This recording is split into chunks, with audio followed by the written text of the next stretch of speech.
Views and opinions expressed are not necessarily those of the staff or management of the Flavors of Northwest Arkansas podcast. Well, hello there, and welcome to this week's edition of the Flavors of Northwest Arkansas podcast. I'm John Engelman. Thanks for being here. In this week's episode, we head to beautiful downtown Siloam Springs, where we're at the new Kilroy Public House, talking with owners Justin Melonson, Reidy and Brandon Norrell. But before we get to them... Food news! Come on in, first customer! Confident Coffee opened their Fayetteville location last week at the corner of Rolling Hills and Old Missouri Road. Of course, in addition to coffee and bakery items, they also serve smoothies, beer and wine, and were serving hot pizza last Friday. This location has comfortable interior, perfect for the working crowd and the relaxing crowd. The front porch and front lawn are also excellent gathering points and a great spot for dogs. This location's been a long road for owner Amber Dietrich. Even overwhelming, like even right now I feel like I'm gonna cry. Just because it was just a lot of hard work. So many people, my entire team in the community like cheering us on and like running stuff here and going above and beyond, and it just like, I know is adding a lot of value to the community, and to me it like feels very heartwarming to know we're creating a concept and something that's like truly appreciated. Here's how she found this location. For a few years, I've been really trying to find something that was more on the east side of Fayetteville. So for me, there's a lot of coffee companies that are doing stuff in downtown area and like a little bit of stuff scattered throughout. But I really was like the Fayetteville, like the East Fayetteville community, there's so many people there, and I feel like there isn't this type of offering in the community. I had been looking, but more east, I will say, than this. And one of my girlfriends, it was like over Christmas break, and she was like, hey, there's a beautiful property that's like at Old Missouri in Rolling Hills. And she's like, why are you not putting Confident Coffee there? And I was like, what are you talking about? And she's like, go tonight and drive by and look at this building. And so it was like really late at night, and I drove over here. I saw the space, and I was like, this is absolutely beautiful. Like a dream come true location.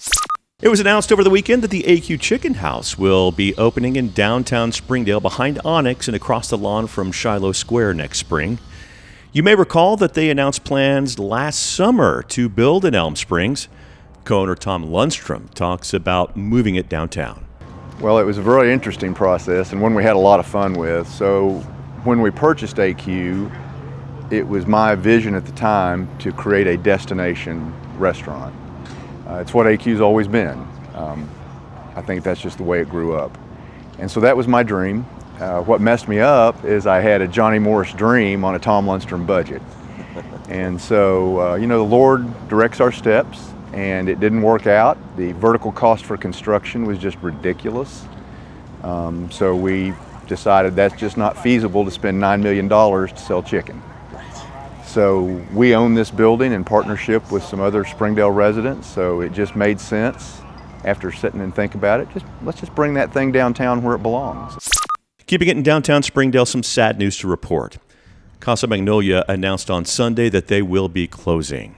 The Two Friends bookstore that's inside Casa Magnolia is now looking for a new home as well. They'll have regular hours until their closure, which will be October 15th at 8 p.m. Smith & Betts officially opened their new restaurant on Sunset in Springdale on Monday. For those that don't know, it's a popular barbecue spot in Hiwassee that's been there for 8 years.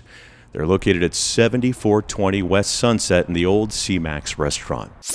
Now this from the Fayetteville Flyer, the Dollar Slice Club on Dixon Street has a new name and concept. They're now called Famous Familia Pizzeria. Gone is the subscription model, and in are more types of pizzas with pastas and sandwiches. The manager told the Flyer that the ownership has not changed. We're just 2.5 weeks away from Top Chef NWA 2025 benefiting the Rogers Public Library Foundation. It'll be happening on October 25th at the Walmart Amp this year, and the 4 chefs that'll be competing for the crown have been announced. Chef Bill Martfeld from La Sang Pinoy in Rogers, Chef Jesus Rodriguez from San Miguel Mexican Grill and Bar in Fayetteville, Of course, the defending champ, Chef Ronnie Mathis from the Arkansas Food Innovation Center at the Market Center of the Ozarks in Springdale, and Chef Sarah Guevara from the Walmart Amp. Get your tickets now by going to our bio at the Flavors of Northwest Arkansas Instagram page. You will see the link there. This Friday, we will have a bonus podcast where you'll be able to hear from all 4 chefs. There is so much smack talk going on already, which, by the way, is a lie. There's none. But they do talk about their influences for their competition dishes that you'll get to try. Some are keeping their dishes close to the vest. Some are not. We'll have that up for you on Friday.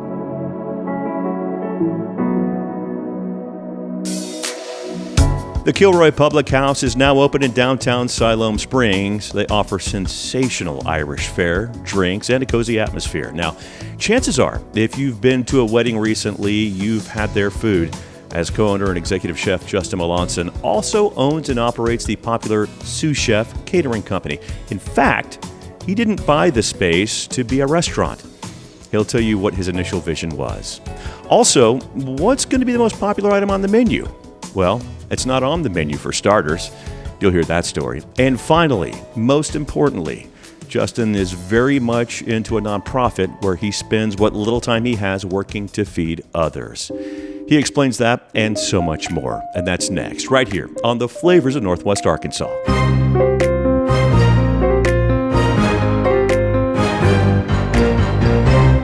Teachers are dynamic leaders, shaping a new generation.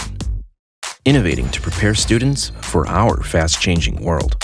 They're skilled experts, discovering a universe of solutions, telling stories, inspiring, mentoring, connecting cultures, leading by example.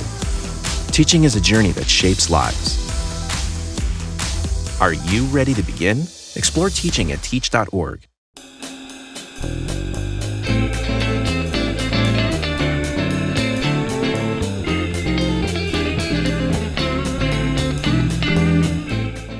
Welcome back. We are at the Kilroy Public House here in downtown, lovely, beautiful, historic downtown Siloam Springs.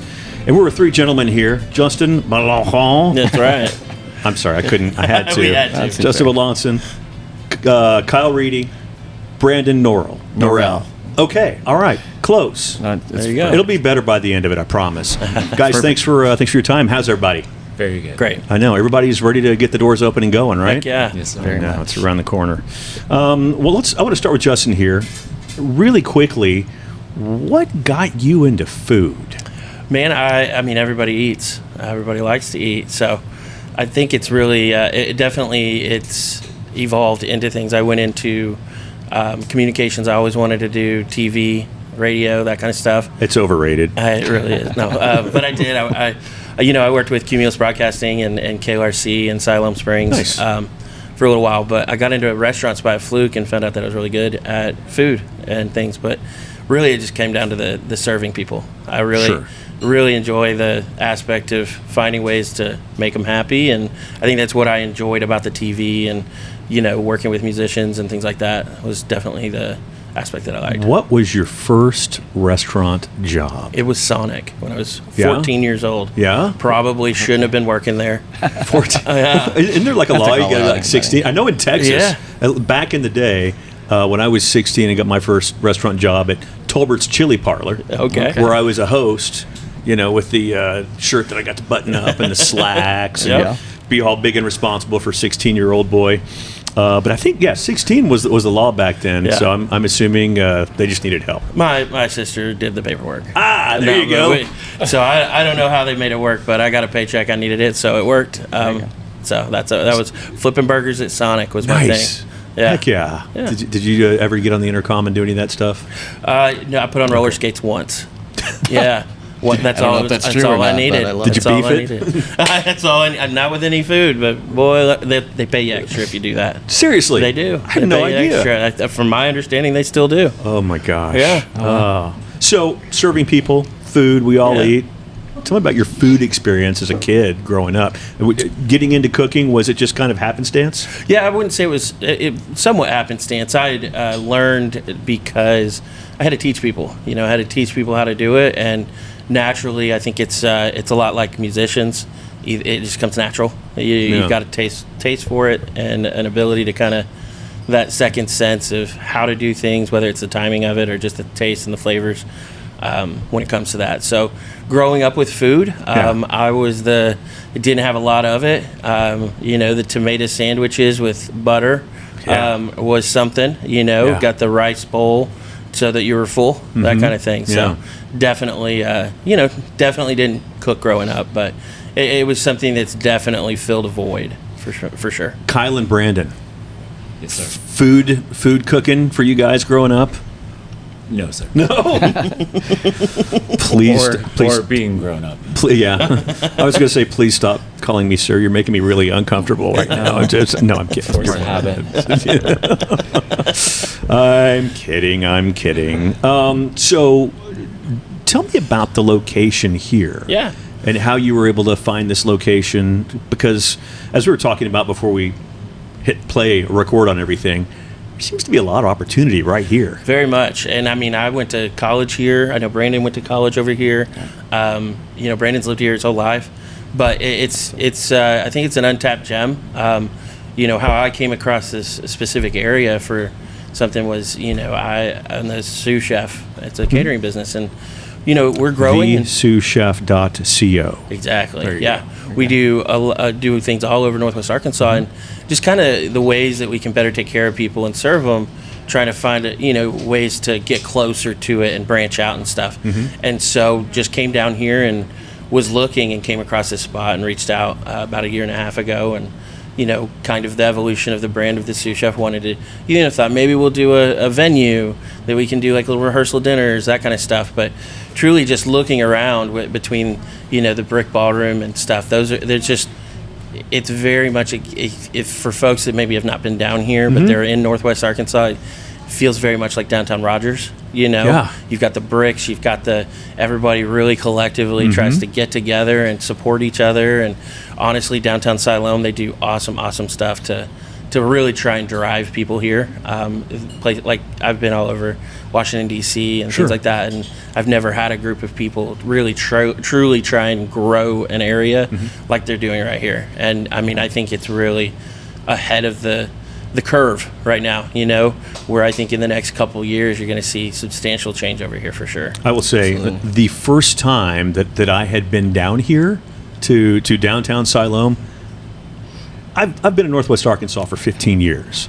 The first time I've been down here was the beginning of year 15. Oh, wow. Really embarrassed to say it. And I came down and I thought, what on earth? I didn't know this was here. Yeah. And when I rolled up to where I was going, I thought, I see it. I see the allure that I hear folks talking about for Siloam and downtown Siloam, and here we are. So yes, as far as opportunity goes, I couldn't agree more. Yeah. Just from knowing the area, from a 500-foot view, if you will. You know what I mean? Absolutely. Yeah. So you find this spot and you decide, okay, I've got the right idea for this now. Yeah. I think instead of making it a kitchen, that it's an opportunity place for that. Yeah, and there's oftentimes you've got you have an idea and then you find a location. You don't know what you don't know. Yeah, and here it was more of had a location, and I was having a conversation with Kyle, and it's like, oh, man, this would be great in Northwest Arkansas in general. Yeah. And then I'm like, I've got this space over here. I'm super underutilizing everything, and just thinking through it. And man, I mean, since day one, whenever to like even paint the walls, we'd have the doors open and people walk in. It's just very foot traffic, hometown feeling, and that really kind of sealed the deal. Do you kind of feel a hunger for something more of this down here? Pun intended. Absolutely. Yes. Yes, we get a lot of people, and even just people that travel. Like yesterday, I was speaking to some gentlemen out front that they're here for work, and they've been here for a couple months, and they're staying out here, and they were just like, this is such a beautiful area, but we've only eaten at like one place over and over again. Yeah. And so people out here, when you get that hometown feeling, I always say people like to eat and procreate, and that's really what it is out here, and there's not a lot of food, so we're ahead of the curve on that, hopefully. I hope you're not planning on helping with the procreating or anything around here. I'm done with kids. Okay, I'm just kidding. Yeah, just Brandon joking, and I guys. share a Brandon, kid. everyone good. So, okay. Yeah. That's fun great. story. It is a long story. So I would love to figure out or have you tell me the name Kilroy Public House and what that's from. So getting into what Kilroy is. So Kilroy is, and if you're older than 15, or we can say 18 because I don't think my son knows. Okay. Is Kilroy is that everybody knows Kilroy was here. It was coined in World War II, and when the soldiers were going through, and it's kind of like you've got these different groups and battalions and all of that stuff going around during World War II.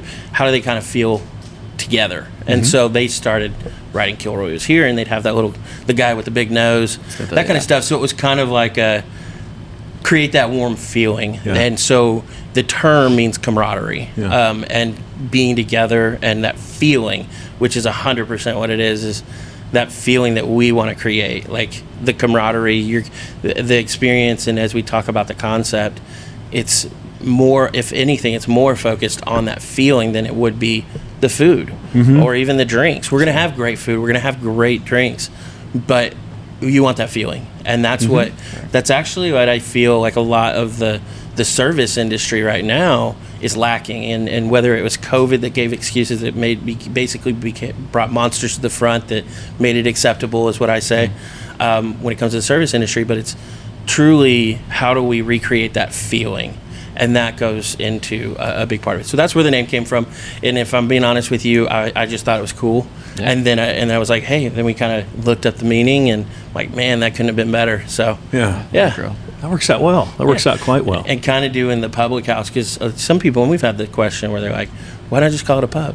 Is because, a pub was started because it was at people's houses. You get off work or you do something, and it was a public house that people, like, it would be my house this week, it would be Kyle's next week, yours the week after, Brandon, and you would stop as groups and friends, and then it just kind of caught on, and people would keep going there, and then it was like, you're not going to fit in my house anymore, and we like beer on tap better, so they do that. And so it was a public house, and that's derivative as well of why public house and not just Kilroy Pub. Yeah. Awesome. Totally great. So it really, and it feels like a pub / public house. It's cozy. Yeah. It's really well put together.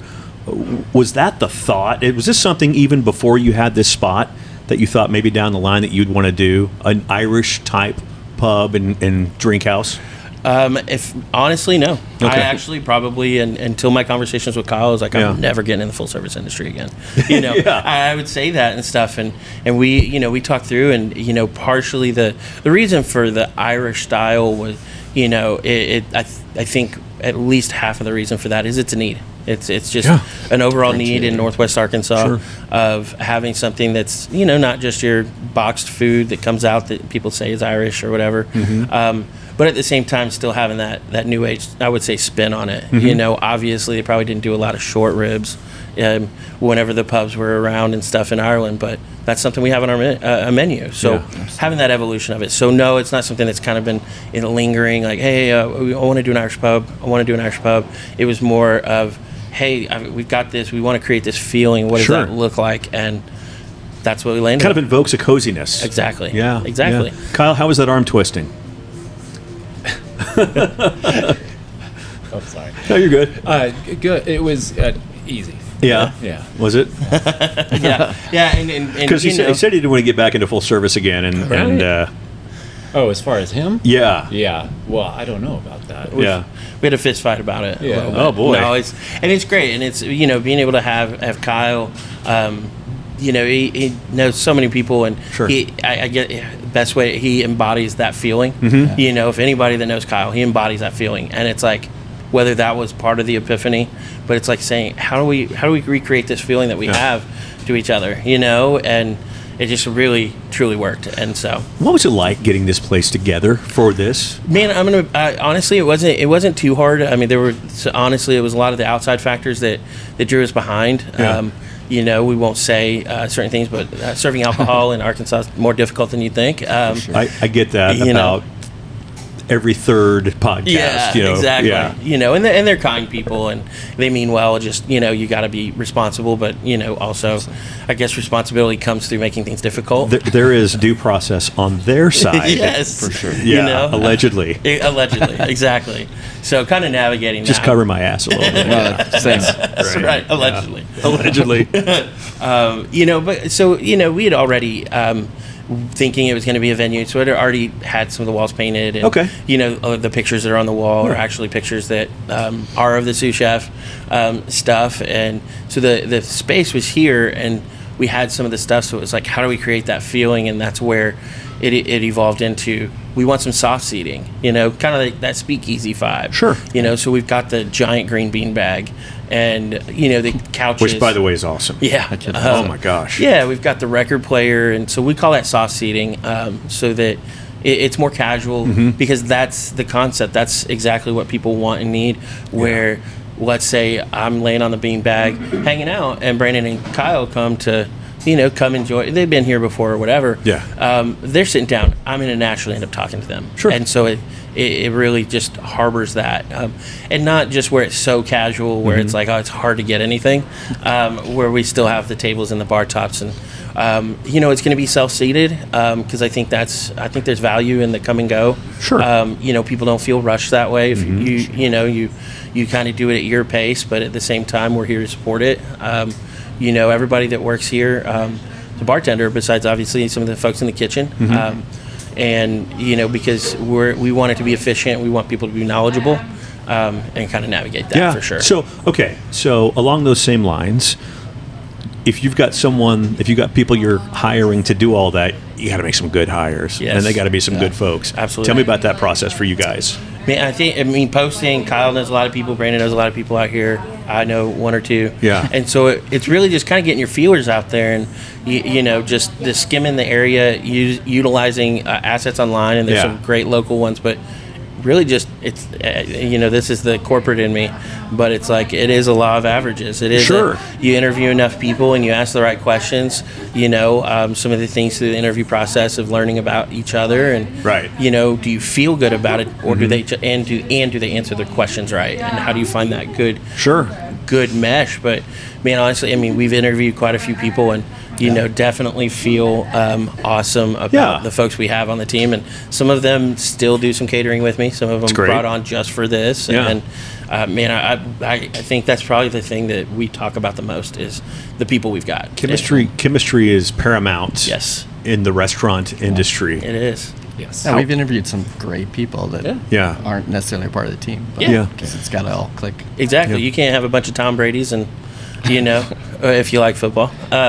You can't have just a bunch of quarterbacks. You got to have a quarterback and a receiver and all that. It's a lot of Deflategate. Yeah, It's under exactly. one I was roof, like, right? I don't know if we need any of those. Baker Mayfield, if you prefer. There you go. Now we're getting somewhere. There we go. You know, so. All right, everybody, let's go. Exactly. Definitely. So definitely navigating that with the people, and we could, you know, we couldn't do it without them, and naturally how we support that, and that's something too that I know that we're all passionate about, and, you know, doing what we can. We all make mistakes, but how do we support them? How do we empower them to do it? bet. Because that's the thing, and, you know, I'm a type A person, you know, I want to have it like this, and, you know, how do we find that happy medium of saying, you know, this is your thing too, you know, and empowering them to do that, and supporting them, and listening, and that's probably the biggest feedback we've gotten through talking with people, interviews, and current people that are working with us now, is just saying, you know, that's what they want, that's what they need. And in this market right now, it's very dictatorship in the restaurant industry. It's that way in a lot of markets. Yeah, it really is. So, Yeah. just kind of, that's the best thing. You take care of them, they'll take care of you, and Absolutely. we'll all make mistakes along the way. We'll butt heads here and there, and how you get through it is important. Yeah. And that's what we try and do. Yeah, those people represent us and the vision. Exactly. 100%. We're not always here. Yeah, 100%. Biggest risk, biggest assets. Yeah. Yeah, for sure. So when I walked in, the man across from me was whipping up some dishes in the back. Oh, yeah. And he brought out some unbelievable food. The creme brulee cheesecake, which, listen, I'm a fan of dessert before dinner. You know what I mean? Absolutely. Or I did lunch. bring that to you adults. first. Or lunch. We're Oh, adults my here. gosh. You poured it on there. I'm like, is that to eat? Me? Really? Yeah. And then you brought out some other food. You brought the short rib. Yeah. Yeah, we've got some mashed potatoes, and that's one thing with the sous chef is we do a lot of weddings are kind of our bread and butter. Yeah. Pun intended. But we have a lot of folks that love our mashed potatoes, and that just worked out. That incorporated and that. So thankfully Ireland likes potatoes a lot. Yeah. Right. But there's that. Yeah. There's that. Yeah. So we brought out the short ribs. They're braised short ribs. So good. Definitely, we call it the Har-Ber rye, but it's like a Reuben. Where we do that, we do with the slaw. Yep. Looks great. Heck yeah, man. But it's a kraut. We call it kraut because it's not as sour as some. We want it to be good middle of the road. We make it from scratch. So out of everything you brought out, that was the biggest surprise to me because I was expecting to taste one thing, Right. and I tasted something else. I thought, Yeah. this thing pops. Yeah. It was really good. Yeah. It was really, really good. And it was the kraut on the bangers and we have the bangers and mash as well. Hello, by the way. Also really good. Really, really good. Very rustic. We didn't want to change it too much. You got your stone ground mustard on there, but and everything too is as you kind of navigate it. And the shepherd's pie really emulates that a lot, where it's like you're not getting too much food, but you're getting enough. If you leave full, it's your fault. Or I mean, sorry, if you leave hungry, it's your fault. I was about to say, I don't know that you want that out there. My bad. Deleted. Right. But taking that and saying we want to be realistic, so it's affordable too, because that's the other part is, we don't want to fearmonger people into the market and the way that food cost is right now. How do we find that happy medium? And part of its portion size is that you're still going to be full and you're going to love what you eat, and it's all realistic. But at the same time, you're not spending $40 on a meal. Very filling food. Yeah, very filling. Absolutely. By the way. And to your point, the shepherd's pie, really, really something. I've never had it like that. Yeah. In the past, it's always in the past, I'm always tearing it out of the carton and cutting a hole in the film. Yeah. But no, it's really, really good, really special. So we try and as you listen to a lot of your episodes and stuff, which they're great. You got how do you incorporate local too? Because local's great. Sometimes it's expensive. So how do you find that medium and using folks like Katie with Grow NWA? She does awesome work and microgreens, by the way, for those listening at home. Absolutely, they're great. She's got different styles and she's super flexible. We use other local folks that we can as often as we can. Like Show Me Beef out of Missouri, that kind of stuff. So we don't want to lose that part of it too, because that's something that too often it's like, in a way to make it affordable, I'm going to get everything from Cisco, which I don't use Cisco, by the way, but I'm going to get everything from Cisco, and we're going to get as many boxes as possible. Right. That's not good either. You want stuff that what's in it, how it's made, and everything like that. So finding that happy medium of being affordable, using local, and making it tasty. Because at the end of the day, we're serving food. We're serving an experience. But if the food sucks, you're going to come here full already, and maybe have a drink and talk to somebody. But it's the whole experience we want. So we want to really hone in on all that. I warned all three of you guys that I was going to ask this on the count of three. I want you all to say into your microphones what's going to be the favorite on the menu. Now, Justin did say that you all would probably say the same thing. I'm not convinced. A lot of this is based on the convinced. feedback that we've gotten from the different folks that have come out. But Here we go. You ready? 1, 2, 3. The smoked bologna sandwich. Stop it. Yeah. It's so good. Yeah. Really? You guys have that? No kidding. And it's one of those. We're actually going to have a secret menu, and so that we can roll some different things, try some different stuff. And how that derivative came was like, I just, you get 11 o'clock, you're like, I'm hungry, you just want crap food. And I'm like, I'm going to put a really cheap bologna sandwich on a secret menu. We ended up doing it. Well, sometimes I do too much, and smoked it and did that. And we did a couple testers, and every single time people were like, well, that's probably my favorite. And so I'm like, I guess we got to put that on the menu then. But it's great. It's simple. It's super simple. But honestly, it's great. People love it. Yeah. Amazing. Where do you smoke it with? Oh, hickory. I mean, okay, hickory. Like, huh? I'm like, oh man, don't ask me on camera. I don't smoke. Okay, no, I'm just kidding. I can't. I actually have COPD, but No. Calm down, Cheech. What do you smoke the bologna with? No, I'm kidding. That's good. Absolutely. That's we great. just do it. Hickory goes with anything. Yeah, we do a slow smoke with some hickory. So you brought up a couple times the catering part. Yeah. It's still going, and it's going very strong. Tell me about it. And also, what's your favorite meal to cater? Yeah, so I always, favorite meal to cater, I always settle in with, man, I like, our bread and butter is our weddings, and I love making things for people. Yeah. And so that's actually how we derive our menus, is it's not like, hey, you want menu A, menu B, menu C. I literally will talk to a bride and groom and say, do you have a family meal that y'all have that you really want everybody to share? That's actually, how I've come up with things too is, somebody will give me their grandmother's recipe for something. Oh, how great is that? We did corn casserole because that every time they get together for Thanksgiving. So doing that, so I like doing that stuff. But the go-to that I find myself doing is, it's just doing some sort of, I don't, there's so many. I know. You've got like 35 menus on your the souschef.co. Yeah, those are all things we've done, and that's how we derive them. And some of them I was like, I've never made that before. Yeah. I used to say we don't do sushi, French fries, or pizza.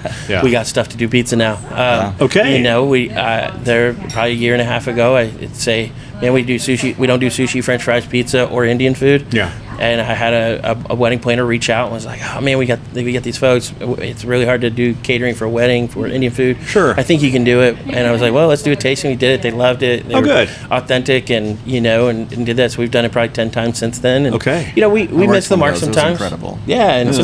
And sometimes too is, we all have our different taste buds. Yeah. And that's I think really where I settle in, where folks are like, I get it a lot. Hey, what's your favorite thing to cook? I like cooking things fast.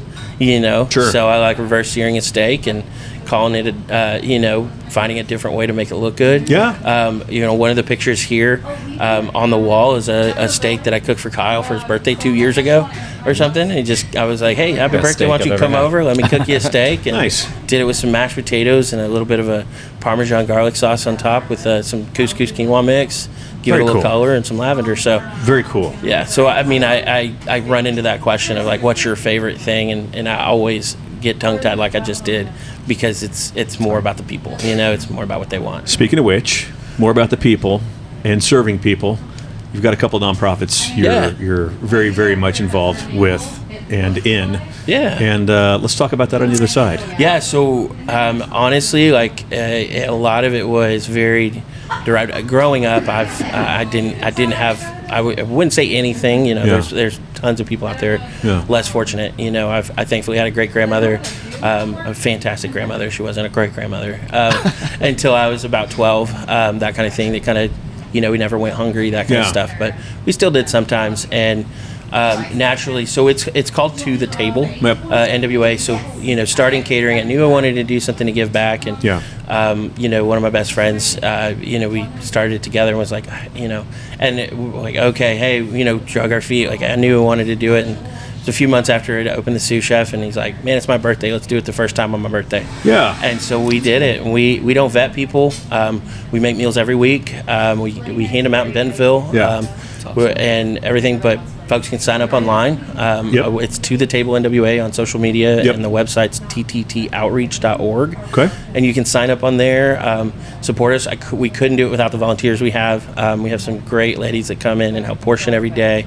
My staff at the Sous Chef will help cook the food a lot, almost every week. And we portion it, they pick it up. We put family talking points in every bag. Nice. And so they can take it home and eat together. Okay. We don't vet them. We don't care where they're from, where they're at. We serve 800 to 1,000 meals a week. Awesome. I'll tell you what, let's talk more about this after a break. Yeah. And we do that. We've got the Mike Engelman Home Pro Tip of the Week. Do you have a tip for me? The what? The Mike Engelman Home Pro Tip of the Week. We'll talk about it during the break. It's all good. That's coming up next right here on the Flavors of Northwest Arkansas. Let me show you something. Connect with us at Flavors of Northwest Arkansas on Facebook and Instagram, or by email at flavorsofnwa@gmail.com.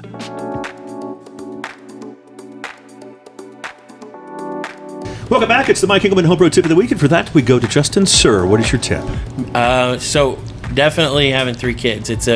They all eat different. So how do you incorporate them? How do you get them to get involved, help you out. But, not just like get stuff and wash the dishes, because of course they got to wash the dishes, but really be able to say, hey, go find something that you want to eat, that you like, and it has to be an ingredient, and then and do it together. Daddy, my favorite ingredient is McDonald's. I'm kidding. Perfect. I'll go get the shoe out of the closet and cook it up for you. Sorry, go ahead. I couldn't help No, myself. you're good. I agree. Because I get that all the time. I'm sure you do. I'm kidding. My teenager eats like a toddler.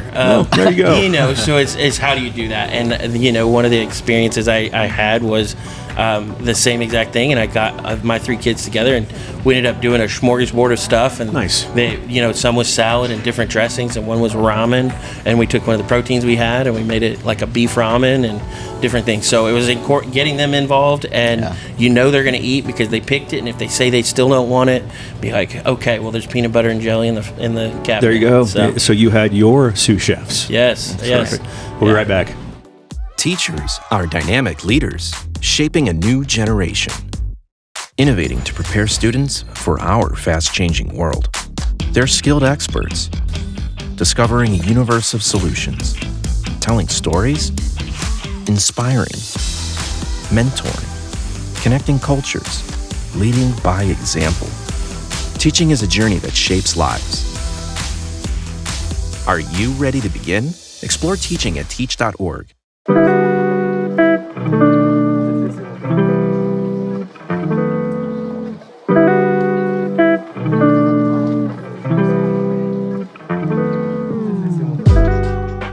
"15 people die every day waiting for an organ transplant. The majority of those are waiting for a kidney. Now, unfortunately, kidney disease is growing in the U.S. The number of new cases went up approximately 42% in the U.S. between 2000 and 2019. Go to organdonor.gov and make sure that you're signed up to be a donor, so when you have your untimely demise, you can help save lives. Health app on your iPhone is another way to get signed up. Also, you can go to Department of Finance here in Arkansas or the DMV in other states and let them know when you get your license renewed that you do want to be an organ donor. It's that simple. Thanks as always. And we're back. Justin, Brandon, Kyle, gentlemen, thanks for joining me. Thank you. It's been fun so far. We've been talking about the nonprofits, and I kind of wanted to kick it off with Jacob's Well, because that kind of helps feed what we were talking about earlier. Absolutely. So, To the Table being the nonprofit that we give out meals every week. Most nonprofits, they spend 75% of their time trying to raise money, ask for money, that kind of stuff. And To the Table, we've got some fantastic folks that volunteer, and we've got some individuals that partner, and they donate here and there, and very, very thankful for them. But overall, we don't have grants, we don't have funding, and so trying to find sustainability, because if it's a flash in the bucket, you can change somebody, or you can support them for a very short period of time, but usually it takes time to get somebody out of a rut, which we do have folks that it is a temporary scenario for them. Somebody just had surgery, and they having that meal once a week that they can pick up, and sometimes they pick it up for more than one day to do that. So having Jacob's Well, and it's at the Center for Nonprofit in Rogers. Where is that? It's on Walnut. It's close to downtown. Okay. It's the old St. Mary's Hospital. So So they just changed the name. And I can't remember what they changed it to, but it's like the Jones Center for Nonprofits, because it is a part of that trust of the Jones Center. That's who owns it, and they have some different funding that supports them as well. But on average, almost everybody in there is a nonprofit. Sure. I know the health department's in there and whatnot, but they've so they're really creating a community together, and so not just the humans that are there that could have a coffee shop and a purpose for that. We can have people that come in from the outside and just come and see what the building's about, see what their purpose is, and we call it Jacob's Well Coffee and Connections. Having the different derivative of the name is so that to the table people know it's free. You do pay for this stuff at Jacob's Well. We definitely partner with local people. We want it to be super affordable, minimizing margins so we can make it in quantity, that kind of stuff. But everything that we profit from that is goes to the table and help paying for those meals. And, we want to utilize that as a safe place too. Sure. Where folks can come, where, in the front part, we do have 2 giant bean bags in a corner. We have some feeling a theme. Yeah, I know, here. right? Yeah. And where you can come, we've got books and we have games there too, so you can do that. But we've got flavored teas, coffees, lemonades, fresh sourdough. We've got some lunch items you can get. We're going to rotate some stuff and find out what works. It's a brand new thing that we kind of doing a silent open now. Haven't really told anybody for about a week and a half now. Okay. But you can get some awesome stuff there. We've partnered with Firm Kombucha. Oh, yeah. Out of Fayetteville. Cody's a great guy. He is great. We've got that on tap there where you can fill a growler. We also have that here at Kilroy. Yeah. That's something that a lot of people aren't doing. And, kind of having things that are going to attract people in there. So we're going to do some other stuff too that kind of stick around to kind of just to create the awareness of what we're doing there, but also the purpose around it. So we're going to do things like Mom Monday, where there's going to be Mondays that we'll design that you can bring your kid out there and get together and play games, and then get some coffee or something to eat. And then we'll do Day Out with Dad, where my kids love playing Munchkins. Brandon probably already knows this. Yeah. Where they love playing Munchkins, so having them come out and dads can bring their kids, and we're going to teach them how to play Munchkins and do that together. Obviously, you get foot traffic, but also still be about what we do. So that's definitely a big thing. So that whole goal with Jacob's Well is to create some sustainability around it, but we also designing some fundraisers. Smart. We're going to do one here in downtown Siloam. We're working on completing the date. Just working on a permit for that, but and Kilroy's going to support it. It's going to be called a Meh-a-thon. It's a half K. And so it's going to be designed to walk, and it's going to be family based. We can come out, and there's going to be stops, and that's how you actually accomplish the Meh-a-thon. You need a tricycle obstacle course. Yes. That's for adults, not kids, for adults. Oh yeah, for sure. Right. So we're going to do that. We've got a super exciting event we're organizing the end of January as well. So just keeping connected to kind of see, and then we couldn't function without our volunteers. So there's tons of ways to be able to support that and kind of keep it going, whether it's because money makes the world go round, but at the end of the day, if everybody has a quarter and they put it together, you can still buy that same thing. So that's kind of our goal, is to kind of get people together collectively, be about what we want to be about, and take care of it in the meantime. Yeah, outstanding. And I know you had mentioned this earlier, but specifically, how can folks reach out for that to help support it? For sure. So you can go to the website, tttOutreach.org. You can donate on there. You can volunteer. You can message us. Facebook, is a thing. So we have It's still a thing. Yeah, we got To the Table NWA. You can message us on there. You can reach out, anything like that. We, at the same time, and as we have been saying with Kilroy, we don't have it all figured out. We're just couple regular old dudes trying to make things happen, and so we do have some systems in place to be able to do that, but that's truly where it's at. We're actually at a stage with To the Table that we're reformulating the board. You got to do that every now and then, and that's where we're at now. So we're going to open up the application process for that, and have an advisory board to really hopefully bring on some people that can be passionate about what our goals are and what we want to do, and contribute the way they can, and contributing, it isn't always monetary. It's sometimes like I'm really good at this or really good at that, and the resources or things like that. So that's truly what we do. So you've clearly got a heart for this. Where did that come from? The heart for people? The heart for helping people, I guess. It's just when you realize that the way that when you're in a scenario growing up, or a young kid and a teenager, and you don't have anything, you can take it in different roads. You can take it in, oh man, this is just the hand I was dealt with, or whatever. You have a hand, you can still win. And truly what it is, that's really kind of been that epiphany for me, for other people, are my friends, are the people around me. Because I have a twin brother, he's great. Wow. You heard that, Jason, you're great.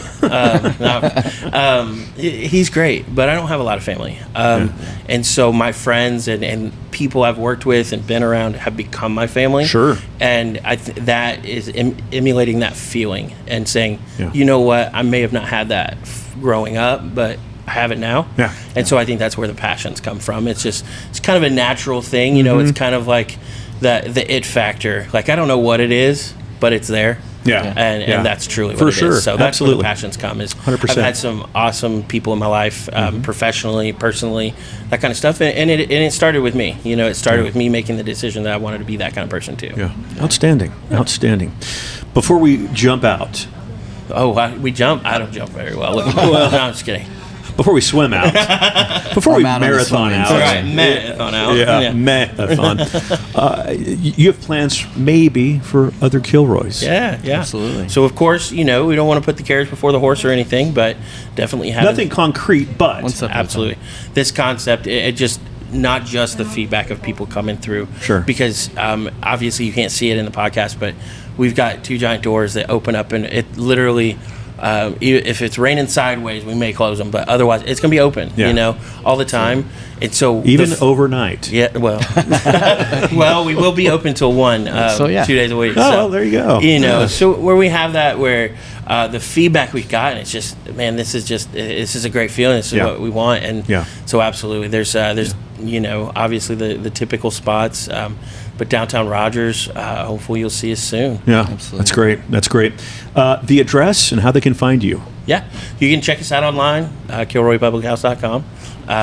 Same thing on social medias, but the address is 111 North Broadway. But it's in downtown. You hit the bricks in downtown Siloam. There it is. You'll go, oh, it's literally like a light switch almost. You're like, oh man, I didn't know this was down here. Yes, yes. And it's beautiful. It's But gorgeous. it's just that you find downtown. Even if you just put downtown Siloam and then walk around, and then you'll find us. find I promise us. you'll The find doors us. are open. The doors will be open for sure.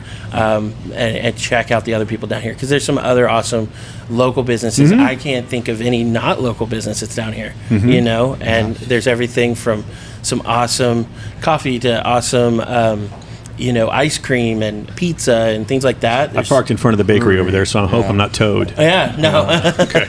Got good Yeah, desserts. exactly. So, you know, so that's what it is. So it's definitely a lot of locals. It's a great So spot. Park away and walk around. Yeah, Enjoy it. 100%. Yeah. 100%. Absolutely.